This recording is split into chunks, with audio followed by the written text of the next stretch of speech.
6 o'clock. Mm-hmm. Sorry, let's go ahead and get started. I'm looking at that clock. All right, everybody, we're gonna go ahead and call our meeting to order at 6 o'clock. We're gonna start off with the invocation with Miss Linda. And immediately following, we will do the pledge of allegiance. Our dear Heavenly Father, we thank you for this beautiful day. We thank you for the opportunity to make the new business of the city. We ask you to guide our words, guide our thoughts, guide every action that we take, so we do the very best we can for the citizens of Walnut Grove. This we ask in the name of the Father. In the name of the Father, the Son, and the Holy Ghost. Amen. Amen. I pledge allegiance to the flag of the United States of America and to the republic for which it stands, one nation, under God, indivisible, with liberty and justice for all. We're going to start with the roll call. All of council is here tonight. And then we'll move on to the agenda approval, and I will have to give a motion to the agenda approval. I will make a motion to approve. Oh, sorry, my mistake. Excuse me. I need to add two things to the agenda. We're going to add under new business, number 5, rezone request. And this is for us to hear the rezone request. That's number 5, and that's for case WGRZ-24-02. And that's for two lots that will be rezoned for, they're requesting a rezone. One is HE and C2, and the other one's C2, and they want to make both of them C2. That was WGRZ 2402. Yes. And then also under new business, we're going to be discussing number 6, P&Z Commission, Planning and Zoning Commission ordinance, and a possible amendment.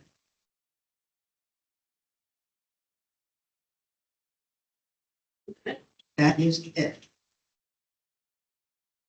Make a motion to approve the agenda with the following things added to the agenda under new business. Number 5, rezone request, case number WGRZ 2402. And number 6, Planning and Zoning Commission, possibility of an amendment. Do I have a second? I'll second. Any discussion?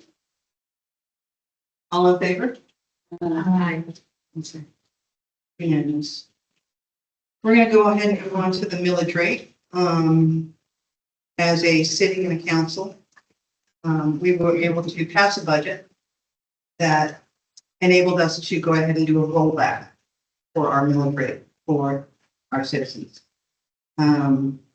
We advertised properly in the paper. It's only required for one advertisement, and our millage rate, you have in front of you the advertisement along with form 32-1 and also the other form PT 38, but we are required to turn into the county.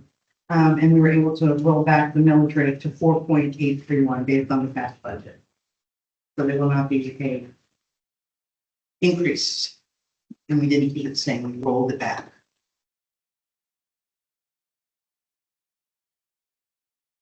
Is there any discussion? Mayor, did we advertise tonight to be the public hearing? Yes, we did. Okay. Mhm. Yeah. The public hearing.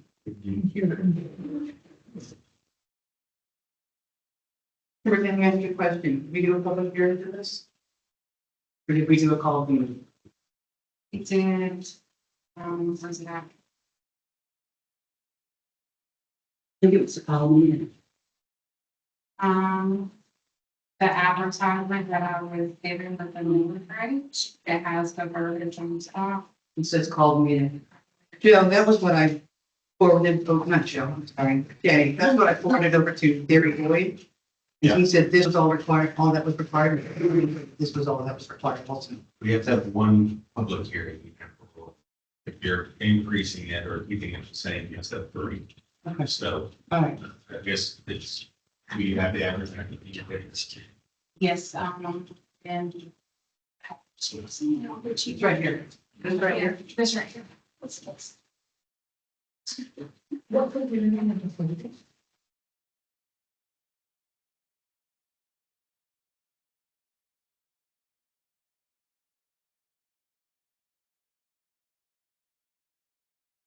Yeah, it references the code, so you would go to the public hearing. Okay. All right. Then we'll go ahead and open the public hearing regarding the millage rate rollback.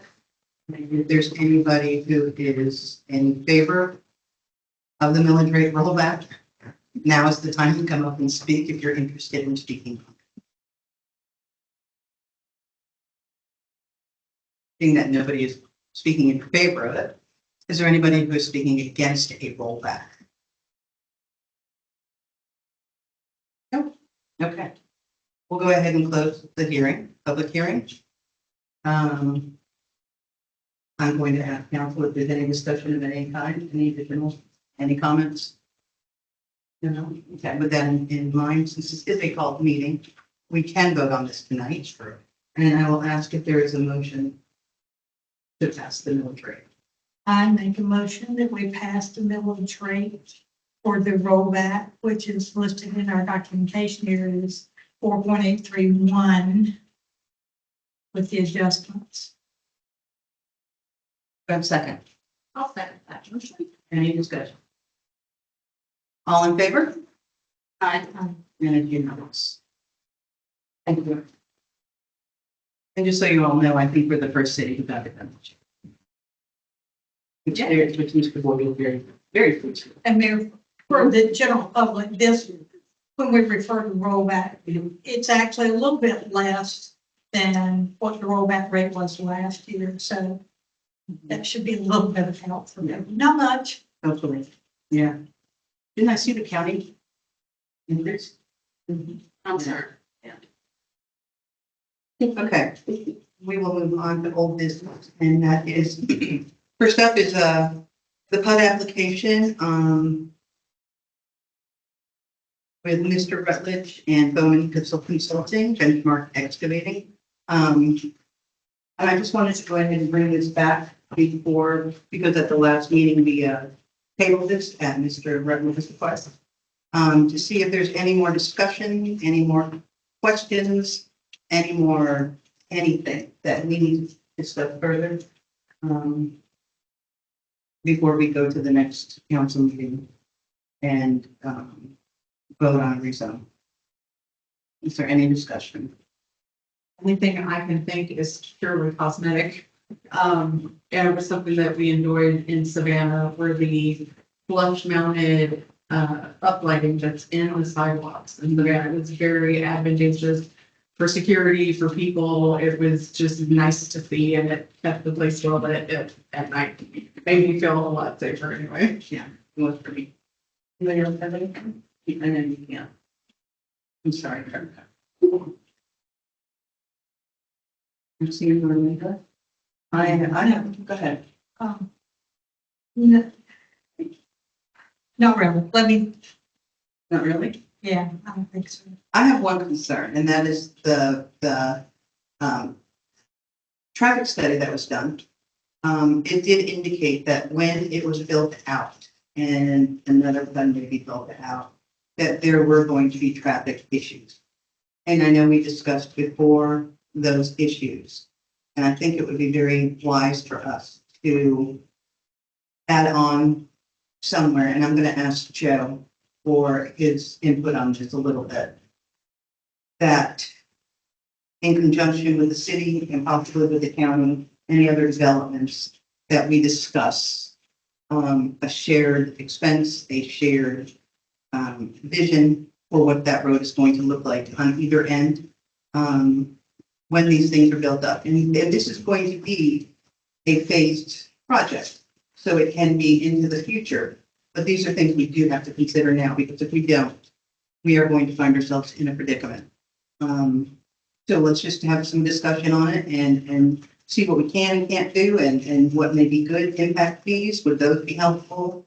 That type of thing. And Joe, if you would, your expertise, would you go ahead and kind of guide us a little bit with some options or? Certainly, in the conditions that were presented to the planning commission and passed on to council for your consideration, included a provision that the city and the applicant or the owner enter into a development agreement as part of the finalized. The zoning gets approved, there are conditions attached to it. One of those was the development agreement, which takes those conditions and you can add other items in there. And what's a lot of communities have done is to add into the development agreement a language to talks about contribution of the developer towards some infrastructure project. It could be traffic improvements. It could be, in this case, they're already going to be putting in utilities. Right. It could also, that the same development agreement could also discuss the outlining of the connector road up to the park.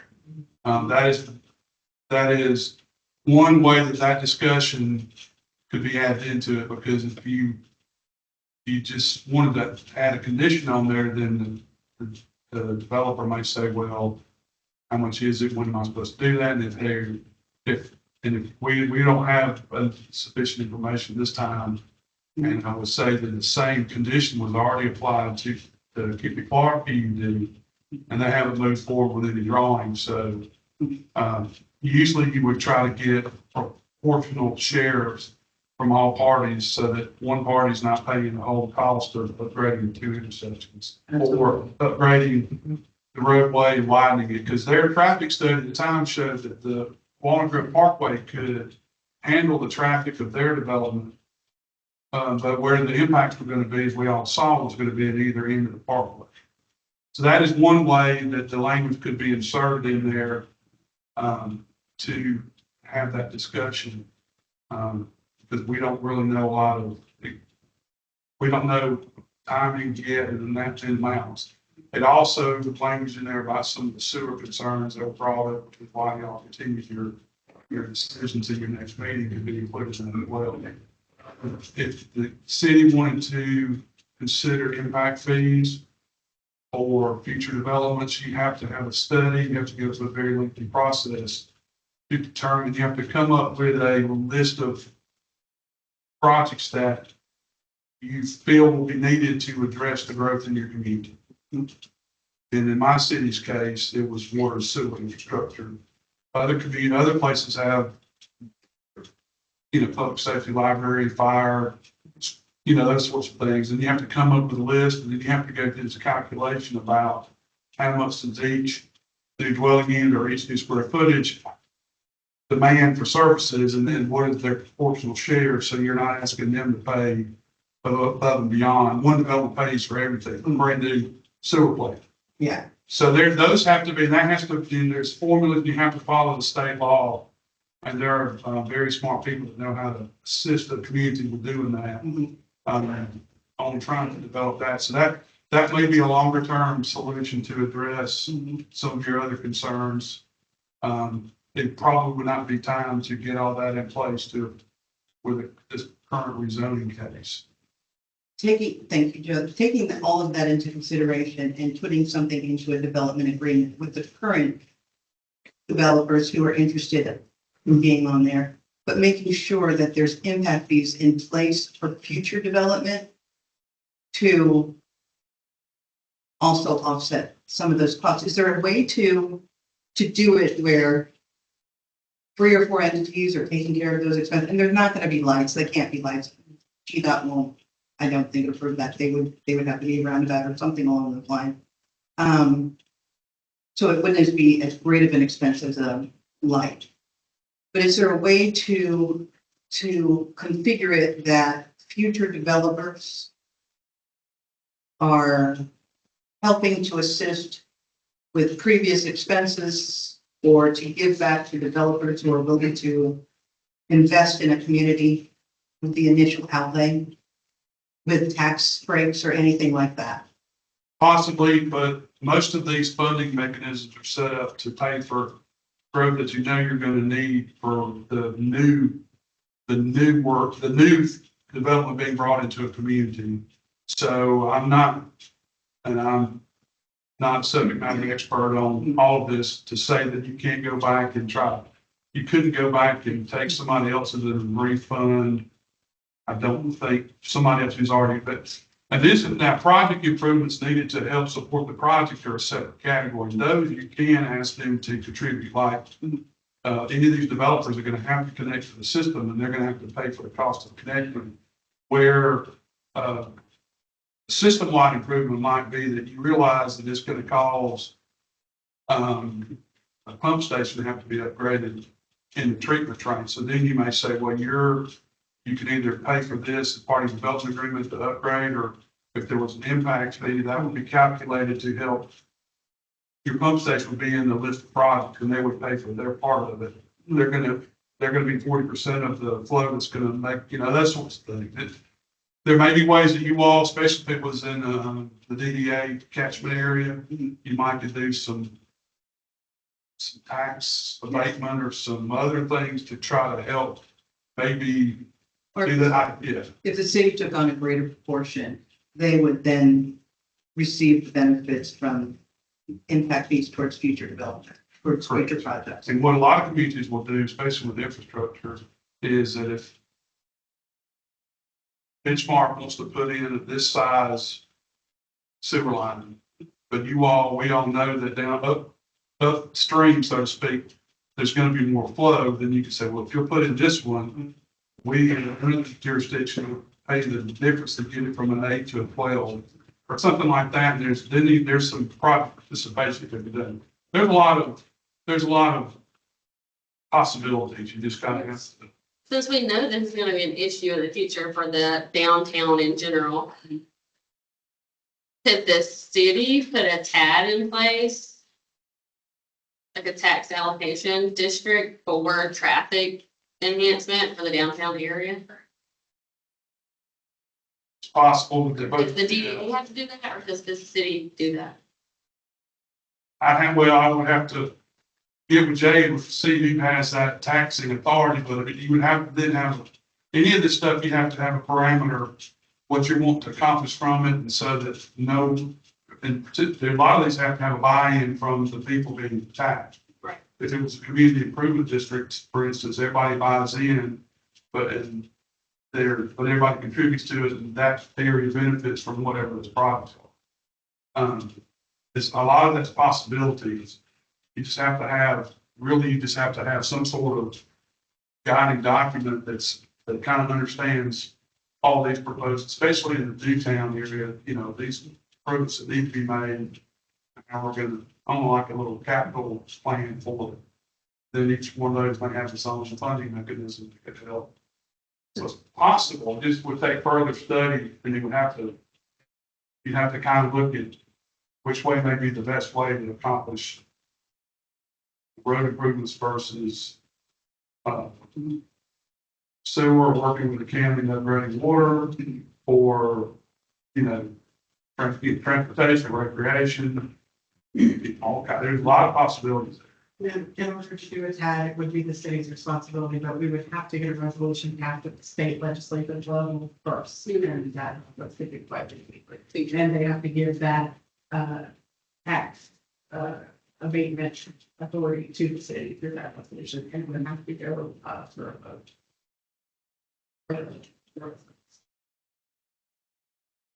Could you start something like that, because it is a lengthy process to get approved from the state? So could you start that process before anything is actually built in the downtown district?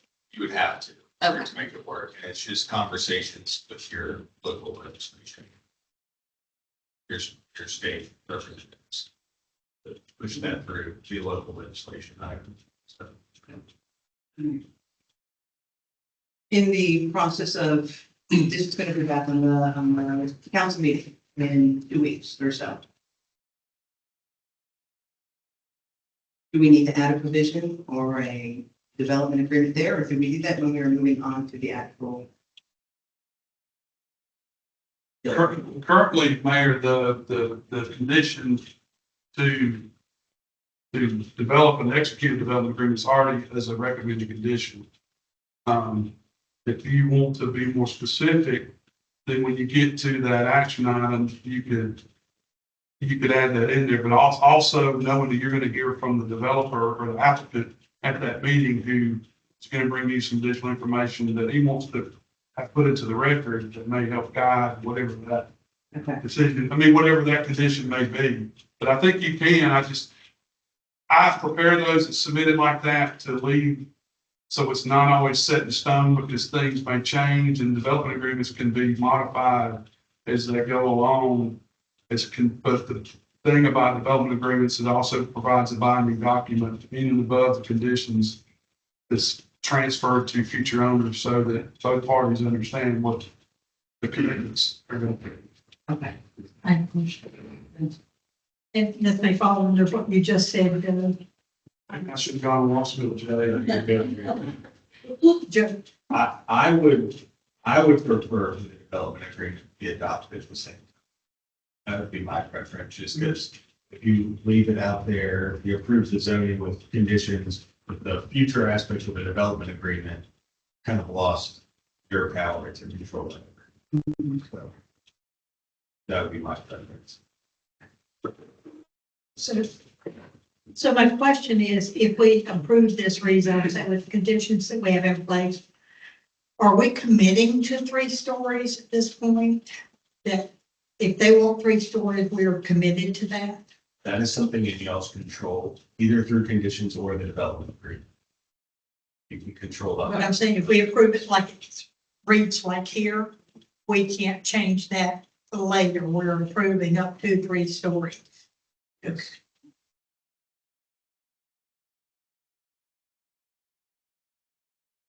Any more questions? Fortunately, this developer is very much in favor of doing what's best for the citizens. And I think we, as the city elected officials, are very much in favor of doing what's best for the citizens also, but also never putting added expense on a developer higher than what should be expected of them or asked of them. It would not, I don't think, be a good precedent to set of having one developer trying to offset the cost for the whole development. So I think this is something that we will have to have a discussion with them. We'll look at before the next meeting. And we'll come up with something that is agreeable, or that can be presented and move forward with that. Given that the city attorney preference for having this document available to be reviewed and then executed, assuming that the council's going to ask one of us or both of us to provide you with a draft of that. Okay, just so we don't miss the Absolutely. implied instruction on that.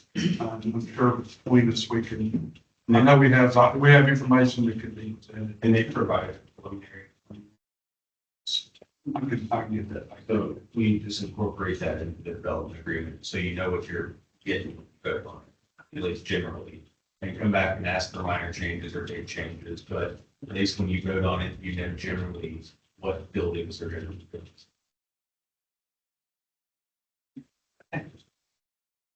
Thanks, guys. Anything else? All right, we're gonna go ahead and move on then. Can I say a few words, Stephen? Yeah, I think that's okay, right, guys? Matt, please come up. Sure, it's good to be here tonight, but I at least want to give you guys an update on some of the stuff I'm doing and some of the things I'm hearing. And for one, this process is going to be a long process. I think in reality, we're looking at 10 years before this is a reality, quite honest. I think the elephant in the room is this. But I also think that the entitlement of property is not connected to the construction of the property or the development agreement or any of that. The entitlement of property, all it says is that this is what we want to do. That gives me the ability to go out and market that property to prospective businesses. Without that entitlement, I really can't do that. So on top of that, we've hired a wastewater engineer that specializes in, they're going to drill down on our project and try to find some really hard numbers and also some ways to mitigate the usage. Whether that be fixtures, we're looking at gray water lines for irrigation, anything we can to reduce our impact so that the sewer goes further and further.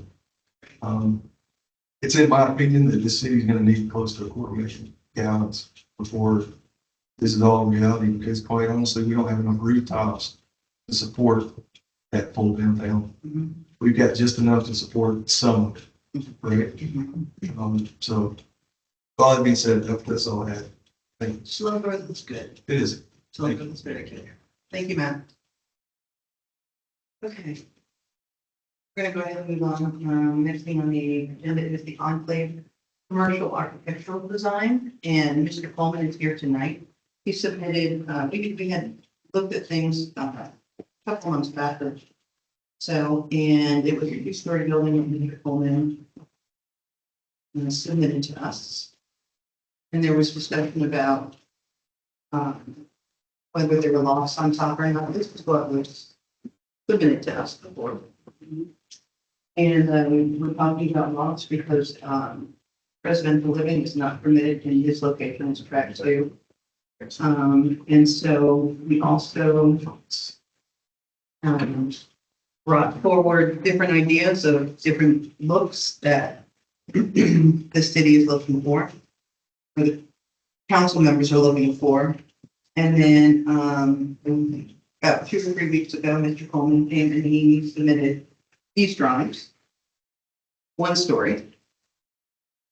And you guys all got these, right? And so I am going to go ahead and counsel, if you have any questions, Mr. Coleman, or comments, or anything along those lines, I'll open up the floor.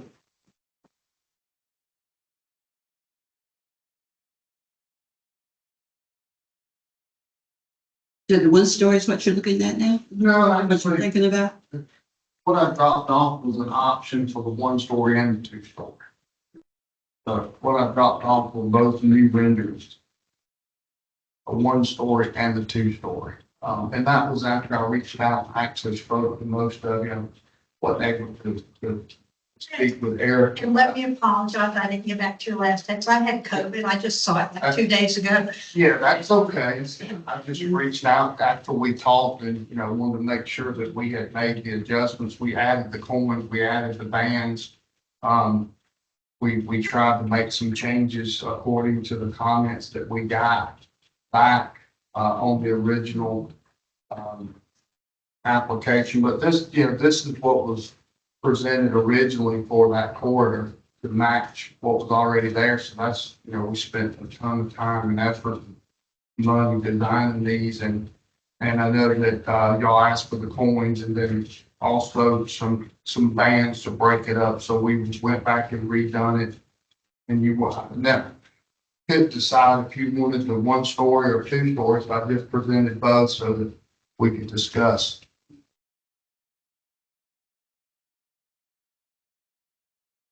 I mean, the actual development permit was issued on this in 2023, and I've been at a standstill waiting on. We're waiting on, we don't have sewer capacity either.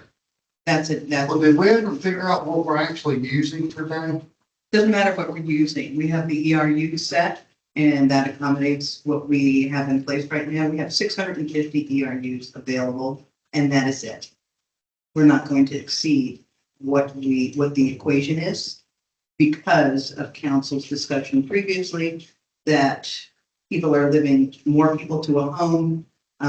You're still building out the final phase, and there is every possibility that we may use everything that we're using.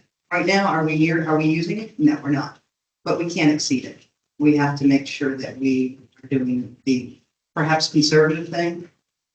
But that's how council voted at the last one when they changed the ERUs back.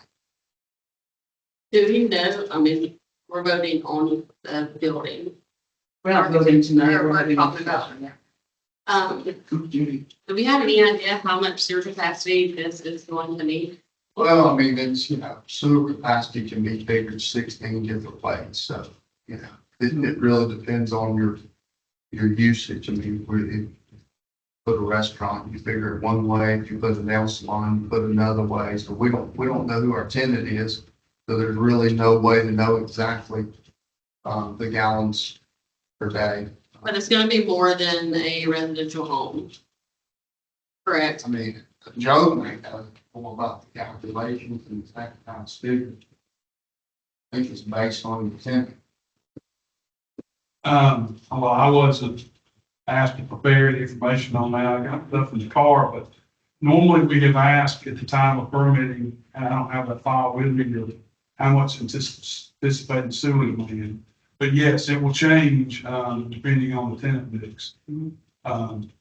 So if it's heavy on office doesn't use, and retail doesn't use as much as a restaurant. Restaurants, the last calculations provided by Mr. Rutledge showed, restaurants use a tremendous amount of water. 40,000 gallons of filling cycle or so. So I'd have to, it's one of those chicken and eggs, you'd have to show us the tenant mix to request sewer. What I'm wondering is if at the bare minimum, these were all offices. That would probably be the least amount of sewer, right? Yes, without having any specific. Would 650 gallons cover that? Do we know that? So I'm wondering if we build a vacant building that can't hook up to the sewer because we don't have a capacity, are we gonna have a vacant building sitting up on the hill? Mr. Coleman, I'm trying to understand, or I know this is the next step in the process, but if there's not the capacity, what is the desire to get this approved? Well, I mean, I've been on this project for 8 years. Mhm. So, and I've been, dead in the water after I was, purchased a permit to build these buildings, from the city. And so the next step is getting the architectural so that we can design the building and apply for a building permit. This, we haven't even applied for the building permit, but we have been given the development permit. So we're ready to move forward with the development and obviously we're not going to build a building if we don't have the sewer capacity. But we need to, it takes a while now. It's 12 to 18 months to build a building. So I would love to have my building up and ready whenever you're ready to bring more sewer on. Again, 8 years is a lot. My interest clock at 9.5% is just I understand that. incredible right now. I understand that, and it is a shame it's taken 8 years to get things going. But I know in the original PUD also, it stated that the sewer capacity for a second phase and third phase was not supposed to go until we had the extra sewer capacity bill. That was in the PUD. And so I have the same concern as Ms. Miles has, that if we approve this and your next expectation is that we get a permit for building when there's no sewer capacity. When are we gonna have the sewer capacity? We're waiting to hear about the chief alone at the beginning of August. I spoke with Joe just earlier. He said things are going smoothly. Yes. And it could be anywhere from 18 months to two years. to Right, get- so that's how long it's gonna take by the time, I don't wanna be getting architectural approvals in 2 years. But I hope you understand too, having a building. And it's every possibility that a building gets built and it's not able to be used. Well, I because can't it's build the building without the building permit. Mhm. We're not even there yet. That's the next step. So Right, what I need now is the architectural approval. right. Did you get a copy of the different buildings that we talked about? This is one we talked about at the last meeting. We spoke about this one. Yeah, I mean, that's Can I totally, see which one you're looking at? that's totally not, within budget and within, what we had talked about. Will you be building this building? in- But, I mean, I'd like to, we'll just have to see. Not sure. I mean, I have the zonings in place, the development permit is in place. Right. The next step is get an architectural approval. And once I get the architectural approval, then we can design the building and be ready to apply for a building permit. Believe me, I'm not gonna build a multi-million-dollar building and not be able to tie into the sewer. No builder's gonna do that. But I do need to have everything in place so that I don't have to continue to wait. But also, part of the holdup for this was the fact that you were part of having council change our split for sewage from 50-50 commercial so that you could build the homes that you have in the enclave and put those on sewage. Yeah, Because that was supposed to wait for phase two. So I'm well prepared to wait for sewer. I understand that part. if you hadn't done that, this building would Yeah, have been. this is completely separate than sewer. No, and I understand what you're saying, but at the same time, council has to consider the fact that, one, we have no sewer. Two, it's every possibility, that someone, you may decide to sell this property and somebody could come in afterwards and, They would have the same entitlements, the same approvals. So basically what would happen is if I sold the property, they would abide by everything that's been approved for zoning, the, the architecturals, or they would have to come up here and ask for a change. my concern is that you are asking us to move forward with this when the things are not in place to be able to sit here and say, if we approve this, look, we're ready to go with building permit. Well, no, we understand you're not ready to go. There's a whole process that we have to have a building engineered and designed based on your architectural approval. I can't design a building until I know what you're gonna, the architectural approval. I mean, it's your process. I'm just trying to follow the process. And the process is the next step for me to be able to get approval on the architectural, and it has nothing to do with sewer capacity. And if council decides to approve this and you go and you get your designs and everything like that done, the next step would be the building permit. Correct. And the building permit won't be issued if they're not in the sewer. I understand that completely. When it comes to the architectural, what we envisioned and showed you is very different than what we have here. What do you want 1 or 2 stories? I would rather have two. Can you see lofts going in there, residential Either, lofts, either offices, what? offices, lofts, whatever. I would rather have two. I think two gives you a better curb appeal. And Rachel wasn't here the last meeting. Linda was on board with it. Maxine had issues and you had issues. I went back and took every one of your concerns and Maxine's concerns and revised the plan, reached out to Maxine, reached out to you, actually had a conversation with Maxine, didn't get a call back from you. So, I'm here now. yeah. And I will say this to you, Billy, while, you have made some revisions and some of what we discussed and whatnot. From a just strictly visual standpoint, okay, and I realize you have to be concerned with confidence. To me, this looks like a warehouse building, and that doesn't thrill me, even out on 138. And I know, having talked with several council members here, we want to be very concerned about the entire look of the town right now, and maybe everyone else loves this look for out there, I don't know. And I only get one vote when it comes down to it. I guess in my mind have something in mind that just has a little more character. And to me, this looks like a warehouse, not a nice, attractive, draw me in building. I disagree with that.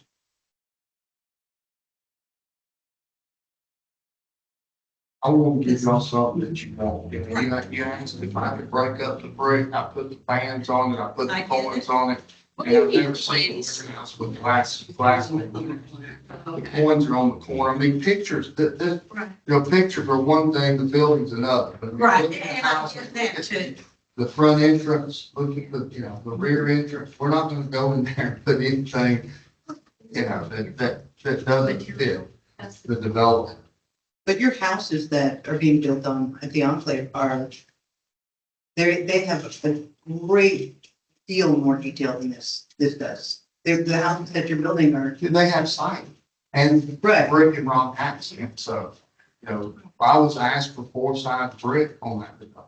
The maximum by the council. Whenever we brought the PUD, we had a preliminary plat, brought the PUD, and the council asked if we could make the corridor very, very similar to, the Grove, Domino's, that building. So that's how we come up with all of these footprints and the front, It is a stucco building. well, it's the But the brick Grove. front and the facade stuff. Mhm. This is four sides brick. I like how my main issue with this design is I don't like these. I don't know what you want to call these, but Oh, balcony. yeah, these faux balconies. And the windows, I understand you aren't gonna build something exactly like this, but these windows are much taller than these. And that's what I like about this building. And I don't like just how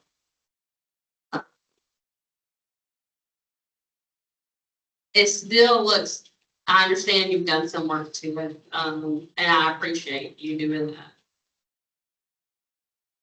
I would appreciate more character. And I look at this and I try to say, what can we do to this building to make it more what I envision? The only thing I'm coming in with right now, because I kept saying something to break it up.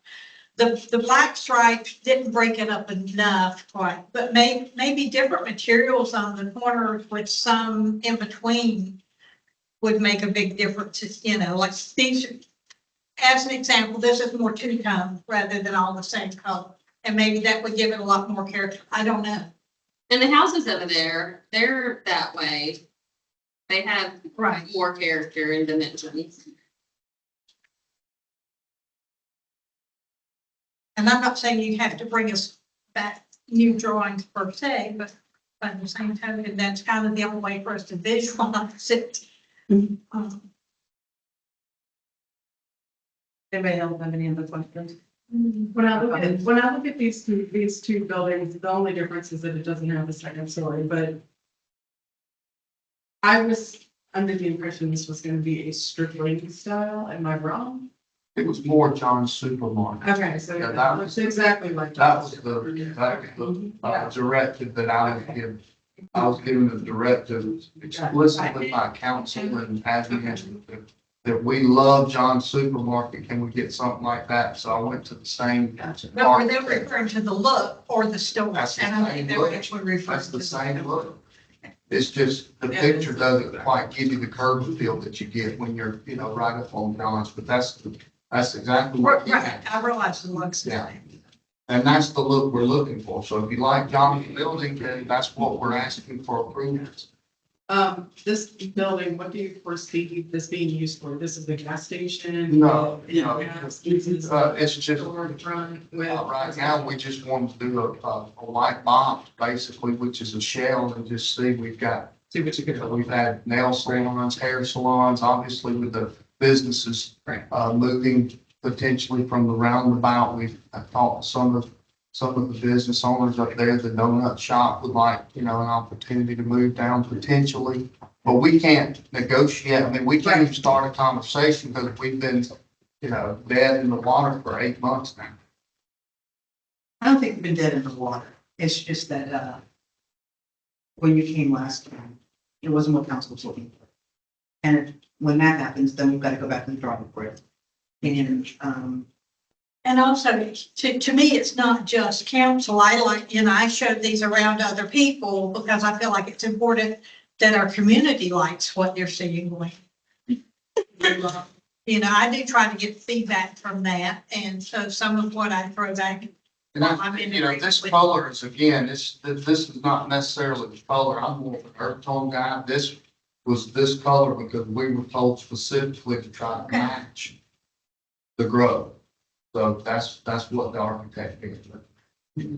I like the design. I probably choose a different color bricks. I don't know if your architect approval is contingent, is negotiable on the brick color, or exactly how you want to word it. But I would love to get the approval, and I need to bring brick samples and mortar samples and those things, maybe a different color brick with Neutral tone, earth tone brown. Yeah. And like I said, maybe the brick on the corner is a different color. So that creates a break there. I mean, If you were to do the one story, could you put more windows in above the awnings? Well, Or, there wouldn't be any awnings on the one story, not on the upstairs. I'm talking On this about, right here, these Oh, are, space. Yeah, no, it would be windows above the, but that would be your dead space. Your, that'd be your above the ceiling. I think we need to really hear from you too on what that second story is gonna be, because if you can't, there's no residential in the area that you're in right now. And so if you're gonna do two stories, is it gonna be business? Is it gonna be offices? Is it, that type of thing? If we're gonna be approving what the look is, we need to know what the building's gonna be. which I understand also, as a developer, he wants to get the building built and then he will fill it. And whoever builds it first time, their lease may be up or they may sell it and somebody else is gonna come in. You can really control who's gonna go inside the building. I would think it would make sense for, I mean, you can go Probably for. agree for one story at this point, especially on the first building. I mean, I've got 6 lots there. I need to do something with. So the first building, I would agree to do a one story, especially with the sewer capacity. That would allow me to control costs between now and the time you got your sewer. So I mean, that one story building, if you don't like the brick color with an earth tone brick, would be, I mean, that's what Brad's doing at the gas station. That's the same look. Where would signage go? Would it just go on the doors? The signage, Signage for the stores? I don't see where it's- wherever I your don't think code it's would big. allow that. If you we put don't in sign signs. rooftop signs. Yeah. Yeah. Are there any other questions, guys? No? Feel like you have any comments that you'd like to share or need to? I mean, so one story for now. On, It's up to you, Billy. You gotta tell us what you. well, I mean, I've asked, that's why I brought both. I mean, I just need to know what we're can get approved. Well, we can't hold the vote today. That'll be at the council meeting. We've got to know a clear idea from you, what you want. You brought 2 pictures. Well, let's just eliminate the 2-story and stick with the 1 story. Okay. We'll ask for the 1 story based on current conditions on the ground. Could you email me or text me a sample of an actual brick color that you were sure about? Sure. In my opinion, I think that would look better. That's just my opinion, just because I think the red brick looks super industrial. I'd like to see color and I think you're thinking about. It's one of those that are kind of, in my mind, I'm kind of picturing it's like the brown gray, almost a flanky look. Let me ask this, the entrance has a brick on it and a rock. If you go to the roundabout, but I would be very happy matching that brick, which is an earth tone, it's more of a brown, not brown with a light tan, but I think that brick would look great. I'd be willing to use that brick in the whole development. We chose that for the front entrance and it would give us flow all the way down through there. So I will submit that brick on that 1-story building, for approval at the next meeting. If that's okay with y'all. Yeah. Okay. Anyone, okay? Yeah. Thank you. All right, thank you. Okay. All right, we're gonna go ahead and new business, the parking street ordinance. We had an issue at the last garbage pickup in Cambridge Chase where 2 vehicles were parked across the street from each other. And would not allow for not only garbage truck, but no emergency vehicles could get through also. And so went and took a look at the ordinance and our ordinance is insufficient to deal with that type of issue, other than the fact that it does allow for vehicles that are creating a safety issue. It's not very clear cut. So I wanted to bring that to you guys. I sent you the ordinances that I saw that pertain to this, and we look forward to your comments, suggestions of things that we can do. This is the beginning of what we need to do with our ordinances to update them and make them more fitting to our city. And so if you guys have any comments or discussions or suggestions, I think we all like to hear them. What? In your head. I think these will all send to you guys, right? Yeah. No. Maybe. There's a copy.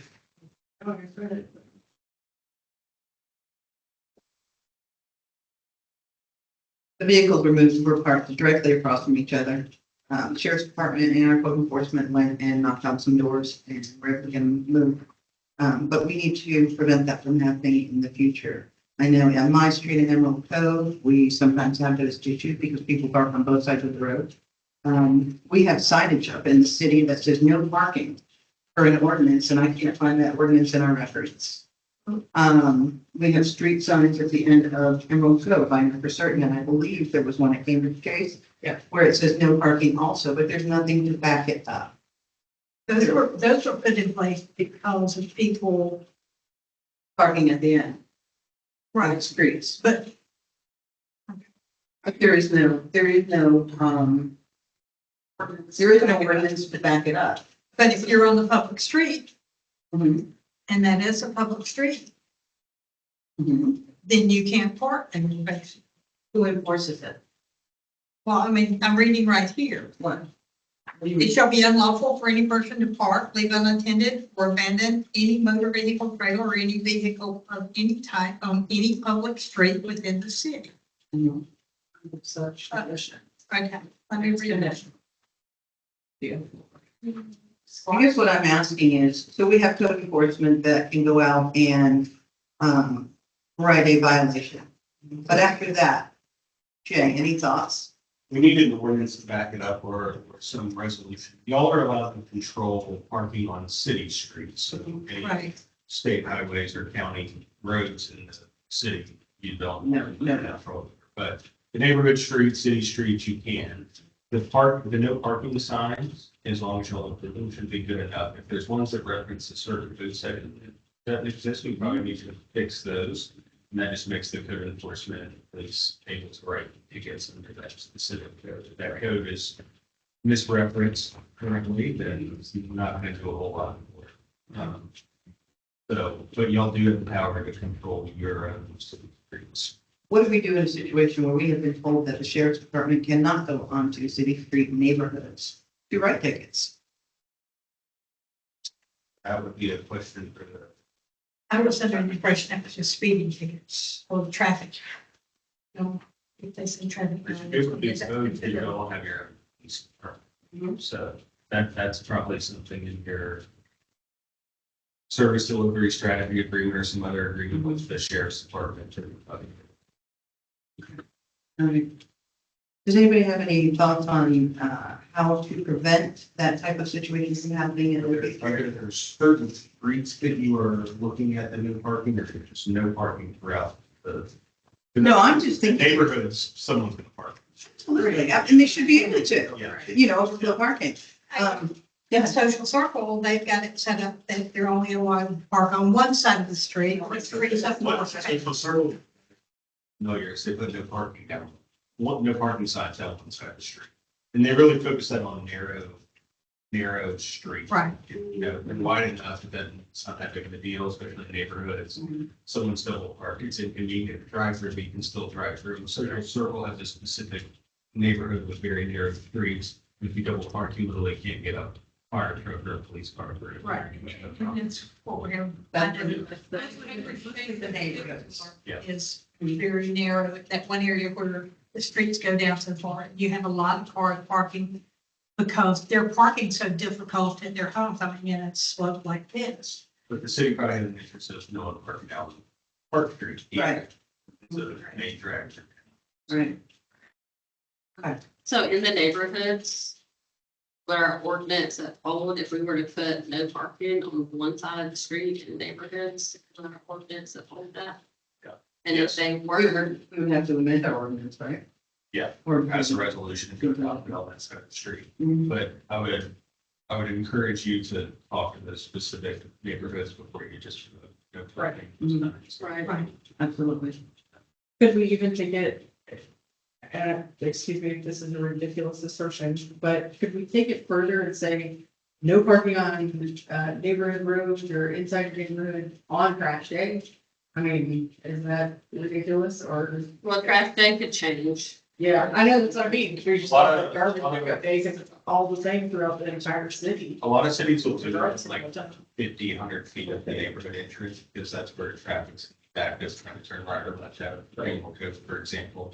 So you don't want people parking up there and, having a bunch of cars lined up trying to get around this one car there. Trash day, usually, I know, my trash people, they can't get to your bins. They're not gonna get it. That's on you. So, That's the same with the postal law, They can't get your mailbox? Yeah. Starts with you. Yeah. But how do y'all feel about the right-hand side? And you have to go with flow of traffic. Parking on one side of the street. Meaning, Well, I think it's gonna depend on each street and each neighborhood, because some streets are more conducive to parking on the right side than there are, well, the other side. so more in line with wherever you see no parking street signs, Yeah, depending on, because there's areas in Cambridge Chase where one side of the street has all the houses and on the other side of the street, there's no houses. So it would make more sense for them to park on the side where their houses are not at. And that's not gonna be the right hand side of the road. Yeah. Jay, do you think with a little bit of guidance or a little bit of suggestions, we can come up with something that we can Yeah. present to council for the next work session? Agree with this vaccine, that it's gonna be a street by street basis. If you have a bunch of driveways close to each other, you probably don't want anybody parked on the side of the street. Right. But if, like the example Erica gave, there's a maybe spot, maybe you do. Half on the street, half on the sidewalk. Yeah.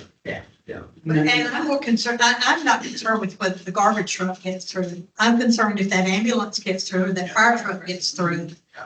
That's what Social Circle is too. They literally could not get a fire truck into a neighborhood. It's run through the car, it was their option. So. That was the situation. My Kia Sorento just made it through. Never looked at it. There was no. It is a public safety issue depending on the street. I mean, you got the fire department right here, if something happens, they gotta be able to get through, the police officer gotta be able I to watched- get I watched the fire truck push the semi out of his way. And they would have some trucks, Yeah. bigger vehicles. We have Aaron Wadley, who is one of our, on-call engineer. He's gonna be here on Monday we're gonna go around the city looking at all the stormwater issues. Why don't I go ahead and, ask him about this issue? See if he's worked with anything like that before, and then I'll get with Jay, give him some feedback. Even in our, We heard Jay also, and see if we can come up with something to discuss at the next work session and invite citizens from these neighborhoods to have them come and they can get some input also. As far as the ordinance, I think it'd be, you can't park anywhere, there's no parking signs. And by resolution, you could adopt the specific streets and from what street to what street and make it just parking or Okay. whatever. Okay. Within 100 feet of the Emerald Cove entrance. we can also include in that parking only on the south side of the street or whatever. Well, then you have signs on the other side of Yeah, the so street, you- so if you go parking there, you can park. So basically, it's the ordinance, if you don't park with a sign. How far apart do the signs have to be though? That's probably. Like, am I Just throw it over gonna? there. Yeah. You can't really control it. You're gonna have to do it at least at the beginning and the end of wherever it is. And if it's long enough, you're probably gonna put it in the street too, just to provide. And I'm first, school buses are about to start back up again. Right. And the school bus would never have gotten through that spot. And we have, I know in our neighborhood, I know in Patriots, I know in, Is it DOT regulations or? There's some regulations from like MUTCD, but you could ask Mr. Wiley that question too. I would also suggest you talk to Mr. Bugler, the fire marshal, because they are now really starting to be very specific about requiring 26 feet of minimum width on commercial and on residential. So he might have some. We're really gonna have to probably widen the streets for new developments here to accommodate that, because they're gonna say for you to do that, or in the same thing in another jurisdiction too, so. All right. The unintended consequence of having to buy a whole bunch of parking signs, so it's a budget item you have to kind of wait too, but, I mean, that's, Yeah. you have enough to be meaningful, but not so it's just, visual pollution either. Right. And then there's also enforcement. Right. So maybe attack it on the most needy streets first and then. Yeah. Well, I know right now where we have no parking signs, they don't get signs.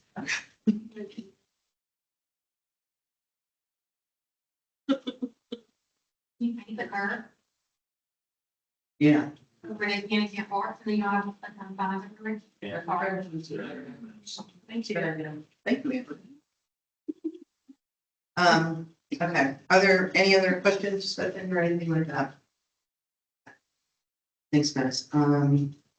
Jay, I have a question for you. In an effort to accommodate, Mr. Shelmut and Andrea Gray, can we go out of order very quickly, for a little bit? I don't want to hold them up any further than we already have. Yeah.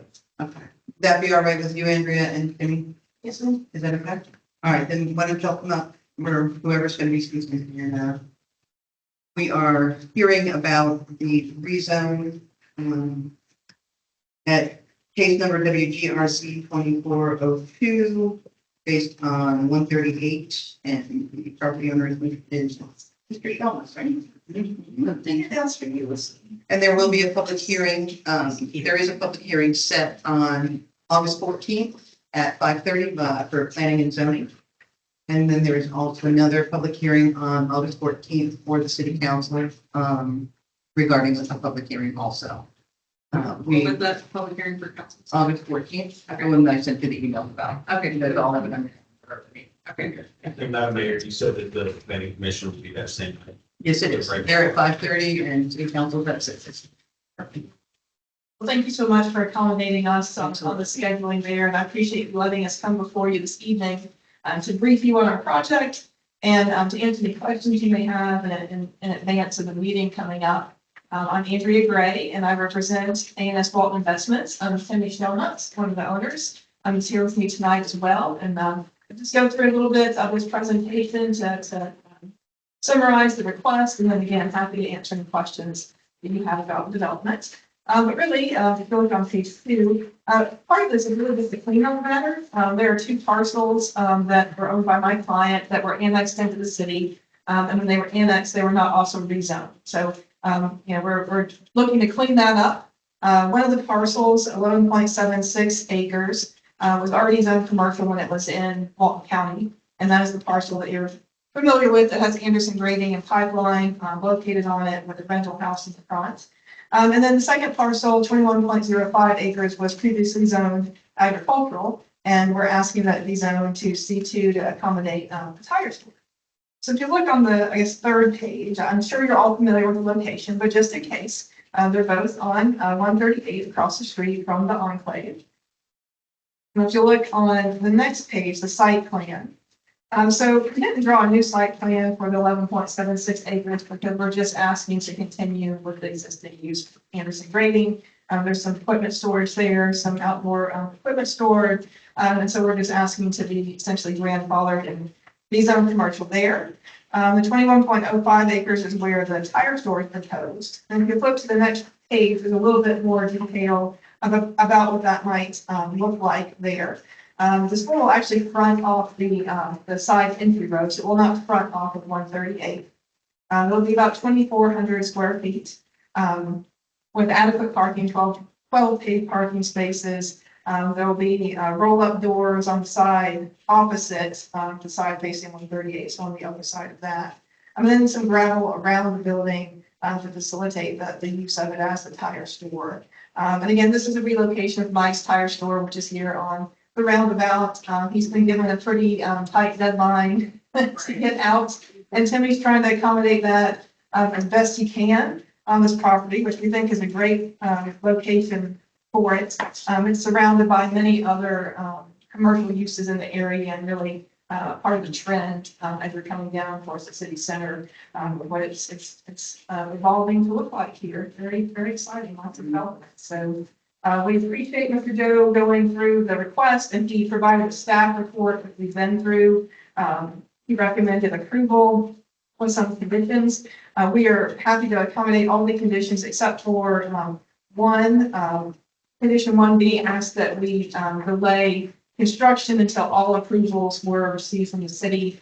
And there's been discussion, and in light of the roundabout timeline, we'd like to be able to go ahead and start doing some of the non-vertical work, as we're working through the approval process. So no walls would go up until we got the final approvals, but just to be able to get out there and start doing some good for the land and service. Right, yes. And so with that, I'm happy to answer any questions. Timmy's here as well. So is there anything that you would like to know about development? I have a question for Joe. Joe, the sewer or septic? Madam Mayor, it is depending on where Billy's sewer stops, it's right at 500 feet. However, in light of the fact that it'd be a bore under a highway unless they had future development plans, they could provide an affidavit that shows that it was greater than 500 feet. That's the 500 feet is the in your ordinance, that's for non-residential development. I used Google Earth and it was being always close. So that's a good question. So that's for an affidavit. Well, I can say that I don't, if it's, you can either ask for somebody to field locate it, sewer, you go over there and shoot it, and if it's 500 from where the building will be, if it's 501 feet, then it would be outside of it. Okay. If it's 445, then you could say that there is a process to request the variance. Right. Not knowing the future on that property, I would say that would be a tremendous expense to connect up to 2 bathrooms and sewer underneath Highway 138. Financial hardship. Well, yes, and they could do that, but if let's just say this, if the applicant were willing to provide some more definitive information on the distance from the enclave commercial sewer to where the edge of the building would be, it shows that it exceeds 500 feet, that would be appropriate for the city. I tried to the analysis to say it appears to be that way, but I don't know for certain. It's close, and that's. We can pull that together before the council meeting. I would say we prefer septic because it's faster. And that's the whole point of what we're trying to do here, is to get my fire to be located quickly. So that would be the preference, although my client also knows a guy or two that installs pipes for a living. Right. But in the interest of time, like I said, the septic was the preference on that, but we can work with you, because I don't know that we quite know where the enclave, line is. I can tell you, you're not within 500 feet. I don't think so. That was a little bit too. Because it comes in off Forester Cemetery, doesn't it? Billy? Yes, ma'am. It's a lot more than 500. But there's a sewer line that was run up, almost up to that detention pond, unless that sewer was not actually put in yet. It's only for that lot, though. I don't think it would accommodate another development. So, I mean, there should be additional information in there, council, for the 14th to show the distance. If it's not all put in all the way up to the Monroe side of it, then there's no way it's 500 feet. It's a lot further away. I didn't want us to not consider that and come down and want to get a building permit. Oh, by the way, Right. you got to connect the sewer. Yeah. Also, you have capacity, so that might be a double Yeah, problem. right. Double whammy. Yeah, Mike's tires would not be too filled with that, so. And the entrance is you've already had a deceleration lane put in. Right, yes, yeah, we're ready. As far as the look of the building, because we don't have anything here, and so we want it to still look good. And I know for me, the tire store is kind of in an eyesore. I have to go by it almost every time I go out. And they're proud of there, and I realize. But they also keep a lot of tires over there in the back. And my property happens to back up to them, so I feel, You do see it every day, yeah. yeah, if I go back on the very back of my property, I can see some of that. Actually, I back up almost to Kelly's. But I also don't want suddenly all of those tires to be where somebody's driving down 138 and everyone's seeing. So I don't know if that falls to us too, That would be in conditions, right, Joe? Yes, but I mean, maybe the location where they store their used tires if they're not hauling off yet. Or like they've got that trailer out there, it's like a semi truck trailer for storage. Behind fencing. Yeah. Because that would, they take all the old tires. I don't think they take it off, they don't take them off very often. Well, either way, It used to be a very small trailer and that was fine, but then they brought that big thing in. I just don't want us to, and I know during our initial, I believe it was Rachel and I met with Mr. Shannon. And we went over a lot of what is allowed and not allowed in the city, metal buildings. We need to have, fronting on it of some sort. Signage has to be a certain way, so there's all those things, but that will go along with when those permits are put in and everything. We have not asked for any variances here, so we will have to comply with all of the orders. And we don't, I don't mind, when y'all get with the Billy Brick, I don't mind breaking out on the same floor. Yeah, that's what y'all want. Okay. All right, thank you. I have a question. We are rezoning the whole 21.04 acres is up for rezone. Is there gonna be more commercial built into the back of this property? There could be in the future. Not at this time, no plan. We just figured we might as well do it while we're doing it once and be done with it. And I feel like we're all interested in keeping Mike's Tire in the city. they're definitely valuable business and, we're gonna love them. But I did notice, this is, the actual building is located on a different side than our original discussion. And it is closer to the road. Originally, when we talked, I was under the impression, and correct me if I'm wrong, Rachel, because you were there too, that they were gonna come in and go on the left-hand side. Was that just a change in It's idea? on, when you come in, it's on the right. Right. Otherwise, it would have taken out that rental house. That's what I thought too. Well, no, we were told it was gonna be behind that rental house. But if it's a different plan that's been put in place and there's a better way to do it. do we know about how far off the road that is? Yeah, I'm curious about that. I've got to put the septic tank, if we'll do a septic tank, it has to go up in the front. Okay, so that'd be a good ways. Yeah, Okay. the good soul was up right behind the diesel. How many bays are proposed in that building? 3. On the side opposite 138. So basically on what would be the backside from the road. From 138, yeah. Okay. So there's storage then. We're not careful ends up on 138, so that would be my biggest concern is not having any used tires stacked up where you have to look at them. And whether that means they maybe have a fenced area that happens, that keeps it from being seen, I don't know. I don't know the answer to that. One of the conditions on 3A says mayor and council to approve the proposed exterior architectural designs for all proposed uses prior to any building permits being issued. So will this come before council again?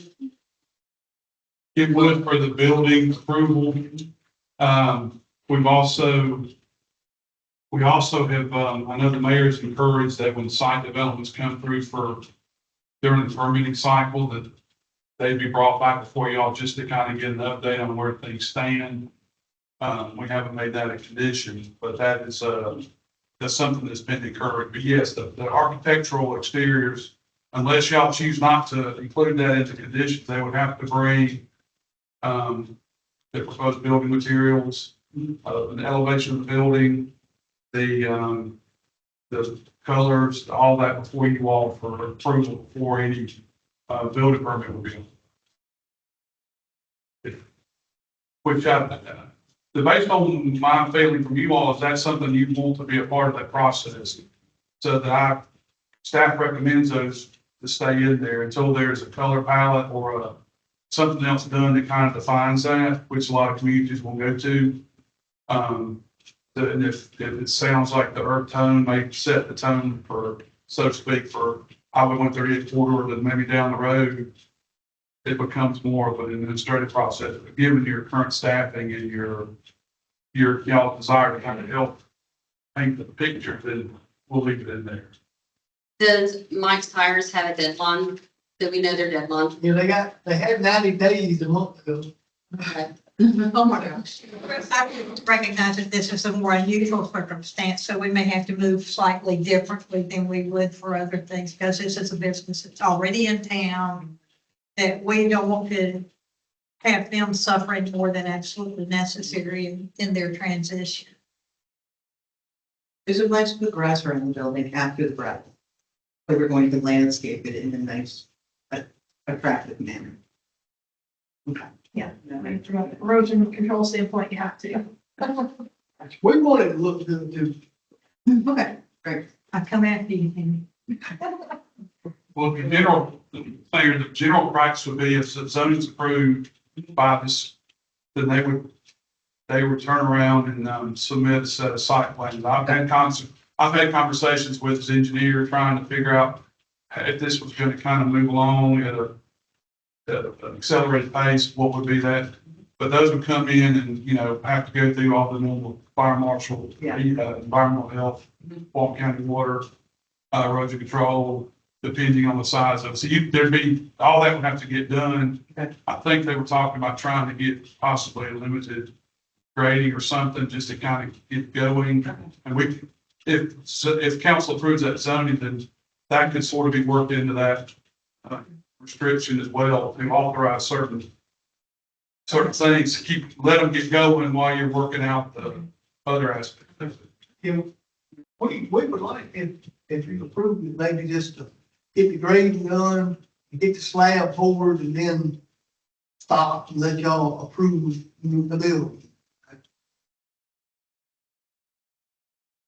Would the architectural approval just require a city council, one more city council meeting? Possibly, depends on what you bring. Without trying to be, some people it takes multiple go-rounds, but you've sort of gotten input on what you would anticipate. And if the mayor and I also talked about before the meeting, getting a little checklist kind of a package so that when you submit it all, it's all in there, comes forward, and hopefully that will cut down on some of the revisions. Yeah. But if you've heard the earth tone is favored, and Mr. Sheldon is talking about that, if you can get that brick, when you come in, we know it's going to be a pre-engineered metal building, and we know the city doesn't allow those without some sort of skin on it of an approved material. But if you know that, then trying to get the approval would be, that your elevation shows that, and then you just have, if you could bring material sample or finish board or something that shows that, that would go a long way to get that submitted sufficiently ahead of whichever meeting you're shooting for. That would help you get a chance to get feedback and get approval. We're working towards that to make this process easier.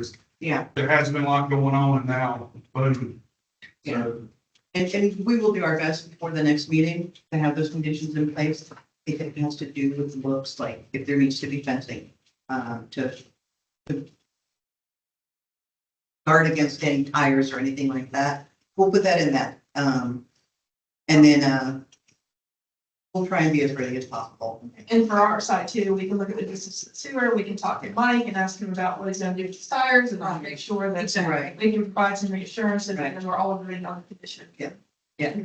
Absolutely. As long as we don't have an ISO, I'm good with. Yeah. Definitely not the intent. So And he is really cramped where he is, right? Yes. yeah, it is more space. Is there a reason why there's gravel around the building instead of asphalt? Well, we'll do some paving, Okay, but we put some gravel around it to help with the runoff. And then the And parking if you lot. pave it all, then the water all runs to one spot. If you put gravel, it has a chance someone, it don't make such a mess. How are they gonna get from the base to the parking lot? Are you gonna go ahead and pave the, where the base are to go over? And the actual base will actually be facing towards your building in the back. Right. And the side that is facing 138, will it look like the back of a building or will it look like a storefront? I think it'll be the front. Okay. Not the front door. Yeah, the brick. I think. Signage. Yeah, window.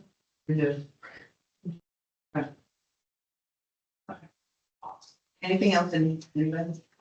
No? I think you have hot chocolate on cold days. Andrew, I don't feel anything for you. One drawing we had was, when you come down the driveway, you turn right. On paved, we had thought about maybe you just drive right into the bays. And then the side would be over here, that would be brick, have a window in it. And then we was gonna kind of put a shed off the back where to put his tire, put a fence around it. We couldn't, where that house back there, couldn't see all those tires. That's kind of what we were looking to. That's not what's happening though. Yeah. Oh, that is, okay. Well, no, so that's not what's on this drawing. So, That's we drew that drawing real hasty. You can't do that. You can't do that. No, I think that what the drawing includes shed roofs on either side. That's what Jason, designed. The one beside facing 138, drive in, straight into the, the bay. And, in the back, we'll have a little shed where he stored his tires. See, that makes more sense. Right, so that the tires, you can't see them from 138, but if you have a fence up, the house in the back can't see It them. might be very helpful if that drawing that. Right, that here drawing we're could talking be, about. Updated to show that and have that back, packets for your. Yeah. Ahead of that meeting, that way it would clear up any, Right. it would probably address a lot of these things. Right. And it shouldn't be, I talked to Tom today about another project, I know he's very capable of working through that, but I think that would help answer that, because I checked the zoning ordinance and gravel is allowed as paved asphalt, concrete, or a durable surface material. Because I did check that thinking, and I understand the provisions for stormwater runoff and other things. So, I mean, it would be, I think it'd be a good idea to have that picture or that drawing before the meeting. Yeah, please. And also with the gravel, sorry, is there something that we can put in there that says when the gravel is non-existent, the gravel has to be laid back down? I know that you would do it, Timmy, I'm not saying, I'm just, That have to be in our it's, ordinance. the city attorney would say, yes, you can make that a condition. It would then become a property maintenance, following your property maintenance guidelines. In my, yeah. yeah. So I'm learning from Jay here. So property maintenance guideline, because it's on, just like anything, if a parking lot is simply weeds or it's cracked up, you can go back in and say you need to improve it because X, Y, and Z. So yes, it would be, it would be appropriate to do that. Thank you. Are we all set? All right, thank you so much for your time. Thank you, Mr. Gillis. Thank you.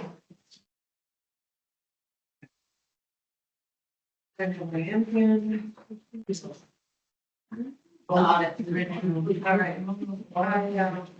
We're moving on to the 23-24 audit. Feels like we just did this because we just did.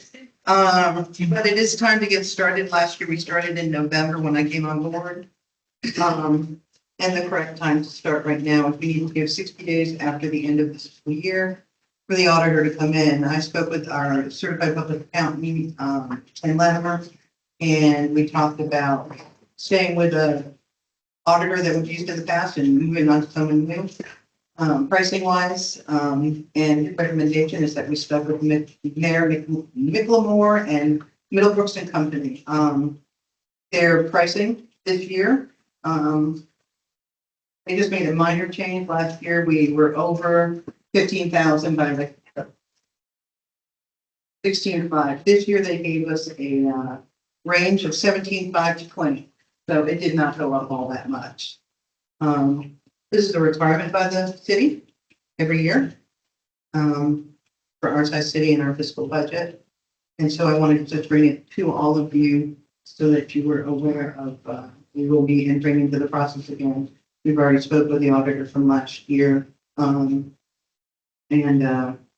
That's it. I just wanted to bring it to your attention. Okay, that price, do we need to approve it as council, or does it need to come to the Yeah. approve that contract price? Jay, do we need to do that? You will have to approve the final invoice. It's over the mayor's spending limit, but my understanding is they probably just gave you a quote, not an invoice. I don't know when they typically invoice, if it's at the beginning or the end, but So this is more of an informational, just wanted to let you know this is what it's gonna cost and we have to do it. it is required by state law, so, right?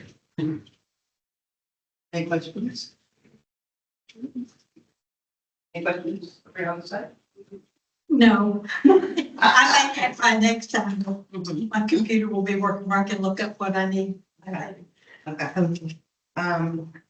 So we're gonna go ahead and move on to, let's do, Envision Walnut Road. A few months ago, I sat down with, Rachel in council, which I usually have somebody else there with me at all the meetings, and we invited Marilyn Hall to come to the city so we could talk with her. Because I remember back when I was on council, I sat there and I said, we don't have a plan, we're gonna be 4 years from now, we're not gonna have a plan, we're not gonna be ready. And so we can't let that happen. So we invited her in, we shared concerns with her about ordinances, fee schedules, design guidelines, development, citizen input, stakeholder input, county parks, roundabouts, sewer plant expansions, ideas, our schools.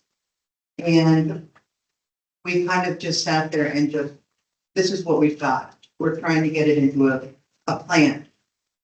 And so what they've done, and Marilyn consulted with one of somebody she's worked with before, and they put together an Envision Walnut Grove plan.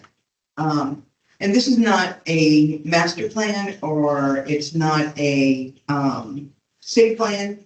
What it is the consulting with citizens, business owners, elected officials, stakeholders, and what it is that the citizens in Walnut Grove want to see and want to have, and what kind of growth they want to see.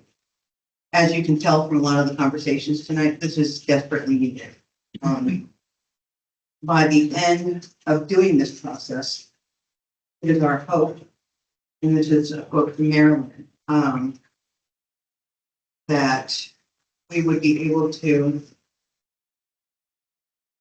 update our design guidelines, which we've all heard tonight needs to be done, and prepare a meaningful, comprehensive plan. We need to update our comprehensive plan with input from citizens. She talks about doing surveys. She talks about having city hall meetings, inviting people. I was lucky enough, I went down to Zebulon, where she's working with a city. And I went and sat in on her working with that city. And what she did, one of the exercises she did was she gave everybody a map, and then she gave everybody stickers. And she said, this sticker signifies this does this, this does this. I want to know what your vision is. And so all the citizens who were in attendance, and there were quite a few, they sat there and they talked, and they're like, no, we don't need to put that there. They gave their ideas about what they wanted to see for their city. And then she takes that and she goes back. And she does a lot of listening. She's not a big, let me tell you what needs to happen. She wants to hear what the city wants. And they take that information back and they compile it. This is a two-phase project. The pricing that she gave us was approximately $23,000. And so I'm bringing it to council. When I spoke to her after she sent this to me, I said, let me talk to council and let me see what their thought is. And if they're interested in this, if they feel this is needed or necessary. And I don't want to waste her time. She's already been to a meeting. And nothing came from it. And so she agreed on that and she thought that was a good idea. And she said that after council has a chance to discuss it, if they are in favor of moving forward with something like this, she would be happy to come to a work session to talk with everybody. Something we did talk with her about in that meeting when Rachel and I met with her, I said I thought it was very important that we as elected officials, sometime in the near future, in this fall, that we have a city hall meeting. And we have it at a bigger area than this, that we do it at the church or somewhere else within our city limits. And we invite residents to learn about what's going on with the roundabout, to learn about what's going on with the new county park, to learn about what's going on with sewer expansion, to learn about developments or developers who are interested in coming in here. We have a lot of questions. I get a lot of questions anywhere I go in the city. So what's going on with this? What's going on with that? And I find that I don't know all the answers, but we'd like to go ahead and invite representatives from these different organizations to come in and speak on behalf of what is they are doing, what is going to be coming, when it's going to be coming, what the citizens can expect. There's a way to be very transparent so everybody knows what's going on. And that would be a really good way to kick this off. We could also initiate during that meeting, something along the lines of Marilyn getting up there or one of her representatives getting up there and saying, this is what we're going to be doing. And this is a timeline. And this is what we want your input. And we need your ideas and whatnot. And is there anybody interested in serving on a committee to try and get the community to come in and really hear from them what they want? I know what they told me when I was running for election. And I want them to come in and be able to let everybody hear what they want. This is not my idea. It's not council's idea. This is our community's idea. This is our community's growth. We all have to live here. We have to be happy with what is going to happen, and it's going to happen. And it's better to have their involvement. And I really encourage, and I hope we've all read over this, I encourage you to talk to each other and talk to different citizens. Any comments you have tonight about this, we can certainly have a discussion. As you can see in this, the scope, what is written right here, it can be changed a little bit to get more of what we want in here. But this is what is going to set us up for success and help us get to that next step. We have to plan right now to make sure we've got things covered. I think it's a great idea. I think it makes everybody's job easier to have a plan in place. Developers can look at this and, council doesn't have to approve every single architectural drawing that comes to the city. It's all laid out in the plan. I think it's a great idea. Do you have anything else? Well, I have to say, this was what I envisioned way back when they first presented another plan. And I felt like that plan was ahead of the game, that this step needed to take place first, and it wasn't taking place. And I don't remember the cost on that, but that was quite a bit more. I do have a question on the cost, the 23,000, is that phase 1 and 2, or is that? Okay, That's for all both? encompassed in what they have written here. I'll wait to double check. Verify. Previously, I guess sometime last year, maybe the year before, we talked about a master plan, the visioning committee, and it was 80 grand, I think. Right. So I feel like this is a lot more budget friendly than. Doing something like this and getting some ducks in a row and hearing from people, our citizens, we can take the information that they will compile. Then we can go to the NEGRC. Is that right? Yeah, that NEGRC. They work with us with our comprehensive plan, updating it and helping us at no cost. So I think we'll land, or ultimately was wanted to land for the 80 grand plus, will land coming in the right place for less money with this. I think this is the right next step for us. I think a lot of And people, if people don't show up, you know, if we have 5 people show up and that's all, then that's what we work with. That was my question, was how do we get greater participation from more? They're going to guide us from what I understand. They are gonna guide us. They are. They're gonna be doing, And and we'll work in conjunction with them with social media, advertisements and that type of thing. And we have to do a better job of advertising to our citizens about what's going on. And we need their help and their involvement. Anything else, guys? I am for this. It's an excellent idea for. Yeah, I'm Absolutely And- excellent. With that being said, I don't want to vote on this if you're not comfortable. We can put it on the council meeting and vote and move forward with this other next meeting. If you would like Marilyn to come in, answer questions, and you can ask, whatever you like. We can have her come to the work session. I'm gonna take direction from you all of what you would like to do. Whether you would like to have a work session and discuss it more with Marilyn, or if you'd just like to put it on the council meeting and vote on it. It's up to you.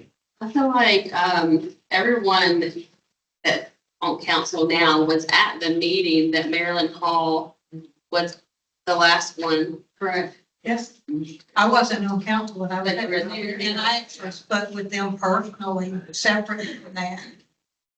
Quite extensively. And she spoke, I mean, this is a lot of what she talked about she would do in that meeting as far as getting the community together and advertising and marketing. So I feel like we've heard that from her already. And really, when I was down in Zebulon, listening to her work with that city, I was just amazed at the number of people who were there and their involvement and excitement. I mean, they got to sit there and put their ideas on paper about what they wanted to see in their city. And that's what we need to do for our citizens. And it sounds like she has a way of getting them engaged when they're there as well. So I think that's important because a lot of people, they'll show up, but they may not get engaged from you. So, Do you agree that we've heard enough from Saul? So you think Is everybody- we're ready to vote on this? I think we can, it's my opinion, we can go ahead and bring it to the vote, but I do prefer that the vote, that we kind of all be on board with where we're going with it rather than. well, it sounds like everybody is kind of on board with this. And if that's what you guys would like to do, we can do that. I will bring it to the council meeting and I will let Marilyn know we're gonna be doing that and I'll invite her to that council. Step. Yes, okay. I mean, I will have the question at the council meeting, do we know where the budget is coming from? I got a lot of Good question. Yeah, okay. Thanks, guys. All right, Christmas tree lighting event, this is the last, oh no, it's not. Okay, Christmas tree lighting event, in the past it's been before Thanksgiving. And I've asked a few people, and the majority of the people have said, it would be really nice to be thankful for something and then be able to move on and enjoy the holiday after Thanksgiving. And so I am proposing that we change from the Saturday before Thanksgiving with our holiday tree lighting, and put it the Friday after Thanksgiving. I know that we usually have staff helping us out a lot, and I've spoken to some of the staff, and they are on board for it. And I just want to know how you all feel about it. I know it's the day after Thanksgiving, the weekend that week, that weekend, the following weekend, and that Thursday in there for Wednesday or Thursday for a parade. All of the other big cities around us have their events on weekends. But a day after Thanksgiving, a Friday, is an option. Yeah, we're off school for that. Yeah, everybody thought. My concern is that's Black Friday. Also Native American Heritage Day. And a lot of people are not at home on Black Friday. But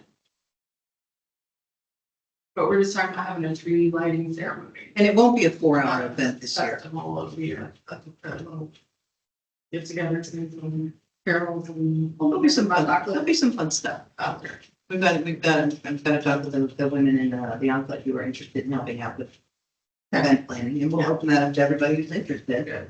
But if you guys have concerns big enough that you don't think it's a good idea, Are there any major football games going on that day? of course there is. The day I can afford. Right, well, I mean, if it plays a role in who's gonna show up, I would like, if we're gonna have a tree lighting, I want people to show up. Should I do the evening?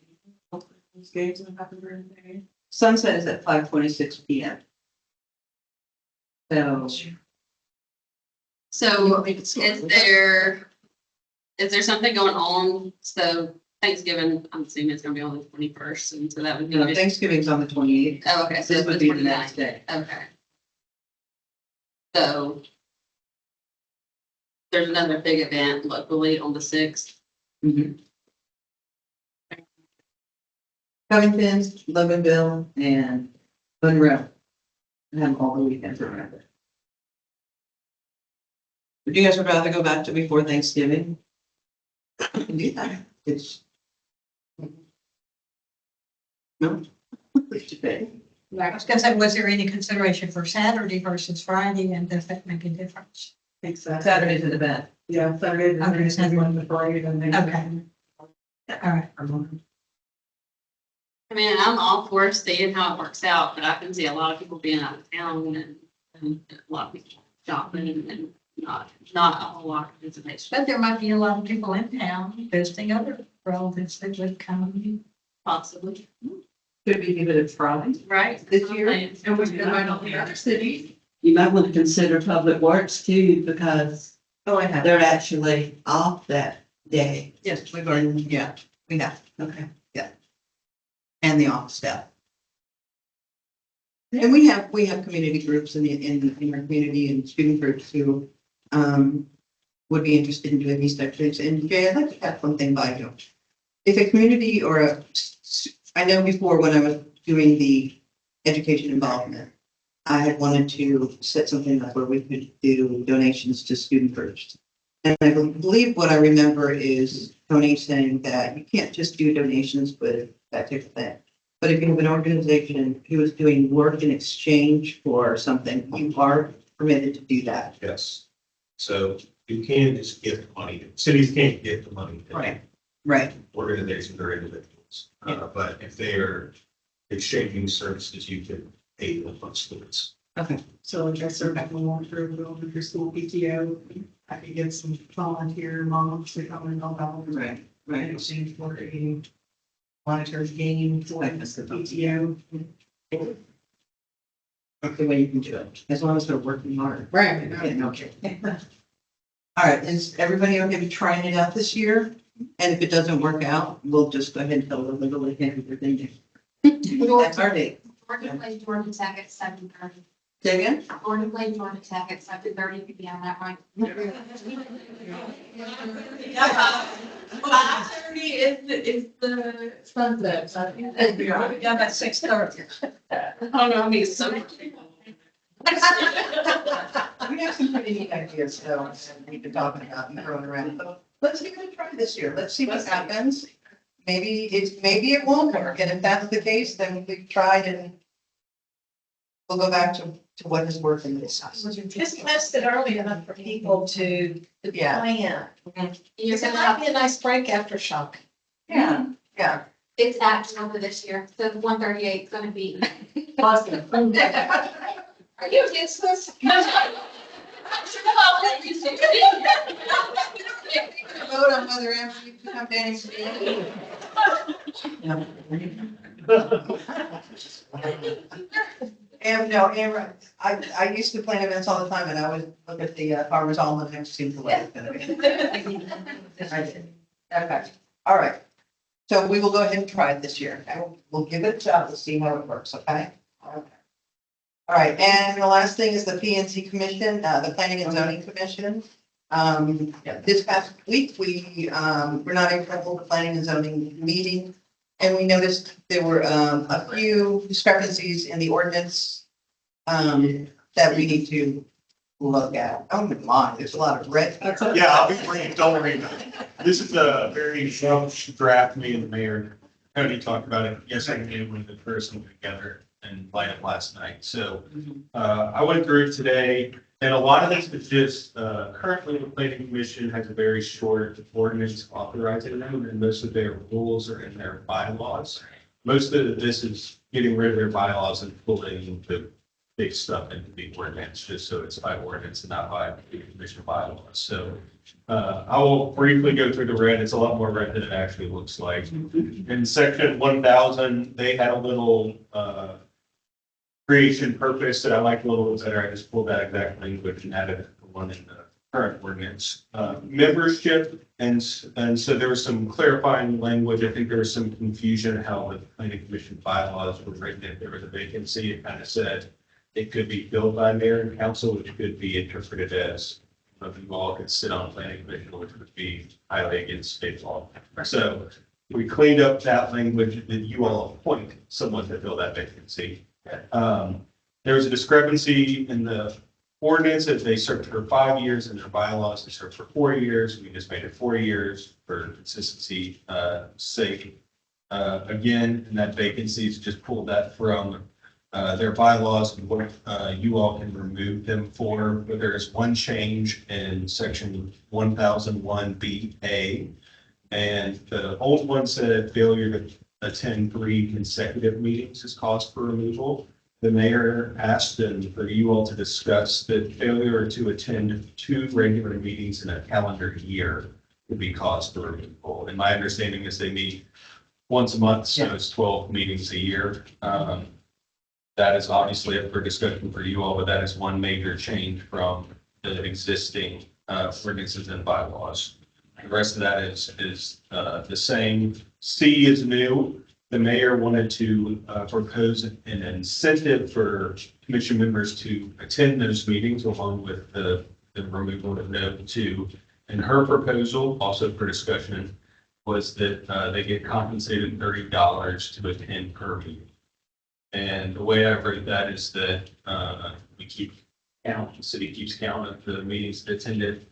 But instead of paying out every month, because that would be burdensome on staff, that they just get one check for the year in December. You know, so if they attended 10 meetings, they get a check in December for the meetings. If they attended all of them, then they get a check for all of them. So. Can I ask right here, that would be part of an ordinance? This is all going in the zoning ordinance. It's going to have to go through the advertisement and public hearing.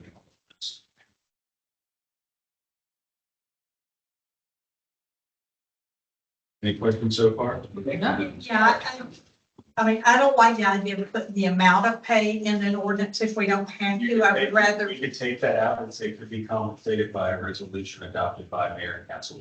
Right, so that we're not having to change ordinances if we change the amount of money. Yeah.